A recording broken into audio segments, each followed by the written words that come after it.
Step inside my twisted world, where heroes will collide.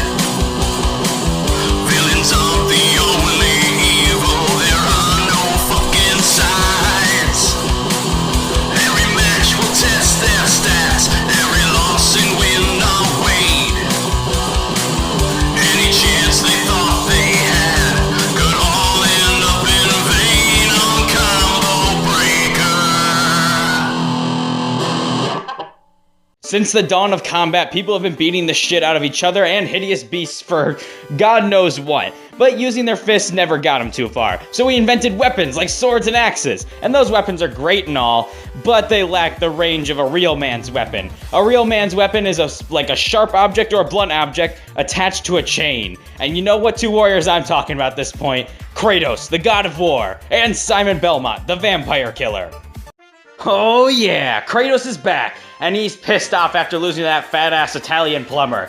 Yeah, he lost to Mario, destroying his winning streak. Let's just jump into Kratos' arsenal and powers. Oh shit, why did I say jump? Let's hop into his arsenal and powers.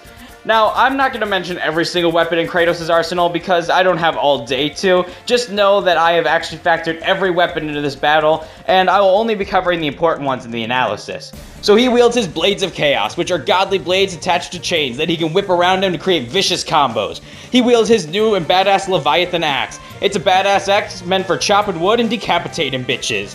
He also has his Golden Fleece that can basically block and deflect anything, and he has his Lion Gauntlets they stole from Hercules, giving him enhanced punching strength. He has his magic bow that fires rapid-fire flaming arrows, Medusa's head that can turn people to stone, Hermes' boots that give him increased speed, and the wings of Icarus that grant him temporary flight.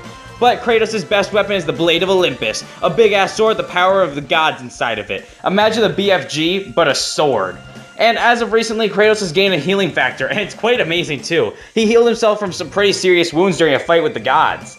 So now on to stats. Kratos is strong enough to rip off Medusa's head, bash in Hercules' skull, remove Helios' leg with one slash. He's also ripped off Zeus' head, and with his he did that with his bare hands. Plus, he killed multiple large titans with ease, and he's killed all the other Greek gods, and even found his way into more mythologies, where he's done some new amazing feats. Kratos has actually killed Baldur, who fought the World Serpent, who fought Thor, in a battle so ridiculous, it shook all 9 realms. And each realm is considered to be a universe. He can also hold the weight of the cosmos alongside the Titan Atlas, and he beat Chrono, the father of Zeus, who created the concept of time throughout the universe, and he defeated the living embodiment of the universe. Damn, Kratos is a fucking monster. When it comes to speed, Kratos is super fast, as he's caught Hermes, dodged arrows, and fought Zeus, and he's also dodged lightning. But more importantly, he dodged an infinitely expanding light speed attack from Helios, and he's fought Baldur, the god of light. And when it comes to durability, Kratos has survived some pretty ridiculous shit. He can go toe-to-toe with Hercules, the god of strength, and even Zeus, the god of gods. He's taken hits from Baldur, who knocked out the World Serpent in 3 shots, giving Kratos an immensely high amount of durability.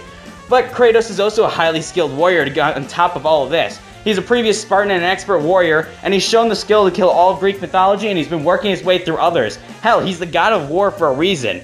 But Kratos does have one weakness, and that is that he can actually slip into this berserker rage of sorts at times, which causes him to go on a rampage, killing everything in sight, unable to tell what's a friend or foe, which in a versus match really isn't that big of a weakness if you ask me. I mean, that's like a benefit.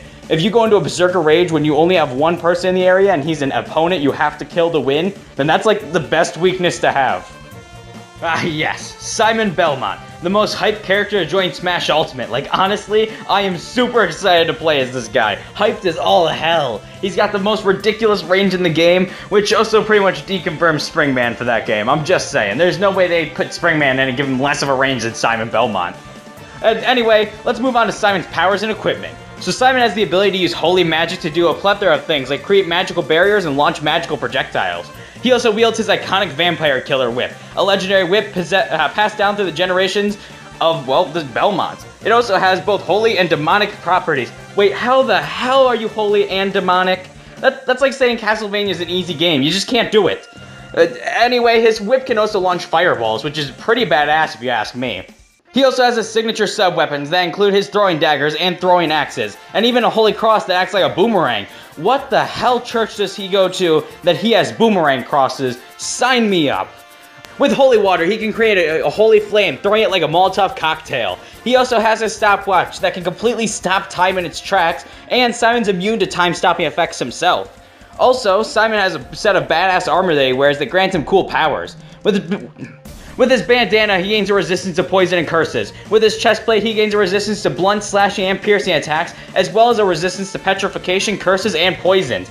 Even his fucking sandals give him a power boost, boosting his holy and dark magic abilities. Hell, even his cloak gives him resistance to fire, ice, and lightning. Honestly, Simon's absurdly strong. He can easily rip through monsters like skeletons and Frankenstein beasts. Hell, he can break through stone walls with his whips to find turkey legs. What the hell? He finds turkey legs in the wall and then he eats them. I mean, personally, I'd hope to find like chili cheese Fritos in the wall. I guess a turkey leg's fine too. He was also strong enough to kill Death and the Time Reaper, who was able to merge timelines. Plus, he's killed Dracula, who has the combined strength of all 7 layers of hell. He's fast enough to dodge fireballs and lightning, and he's dodged pure sunlight and magical blast before. He can also keep up with Death and Dracula in combat. He's durable enough to fall long distances and even take a beating from all sorts of monsters, including Dracula, Death himself, and even the fucking Time Reaper. Not to mention, Simon's a fucking genius, able to use his array of weapons to keep up against ancient monsters who have lived for thousands of years and have terrorized multiple people and taken down entire armies. But he isn't perfect. If he gets badly damaged, his vampire whip will actually become weaker. But good luck damaging him through all that armor he wears. Alright, our combatants are set. Which one of these Godslayers will come out on top in a fight to the death? Hey, where the hell did my fight script go? Oh yeah, I animated this fight. I forgot I just learned how to do that. Huh, well, here we go! Ready? Go! You will not see the end of this day.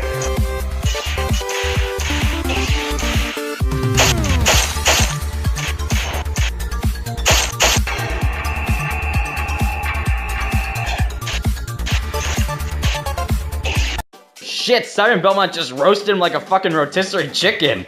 Alright, well our winner is Simon Belmont, and this fight is like stupid close. Both have shown impressive feats around multiversal range, as Simon has killed Dracula as the power of all 7 layers of hell, and Kratos took a beating, was able to beat Baldur and even take a beating from him, who was able to take down the World Serpent, who shook all the realms in his battle with Thor, giving them both incredibly high strength and durability. But Kratos took the speed edge, as he was able to dodge an infinite light speed attack that infinitely expanded, whereas Simon's only massively faster than light by fighting Dracula and the Time Reaper. But Simon does actually take this fight through equipment and other abilities, such as his stopwatch that can freeze time, which completely negates Kratos' speed edge. Plus, Simon's armor gives him resistance to stabbing, piercing, slashing, and blunt damage, as well as fire, ice, electricity, and even petrification, which counters almost all of Kratos' arsenal, as his Medusa's head won't work, and most of Kratos' weapons are blades, and thus they'll be far less effective against Simon. The ones that aren't blades are hammers and clubs and shit, which will also be less effective, and even their elemental effects will be less effective against Simon. Honestly, Simon was perfectly equipped to fight someone like Kratos. There's very few things in Kratos' arsenal that'd still be effective against Simon. Like, maybe his Helios head would be effective, and I could see a few hacksy weapons like maybe the Blade of Olympus still being an effective option, but none of them would really be too amazing against him, especially due to Simon's armor. Looks like Simon Belmont was the Castlevania of Kratos' existence. Our winner is Simon Belmont. Next time on Combo Breaker.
Stitch versus Venom. Which badass alien will come out on top in a fight to the death?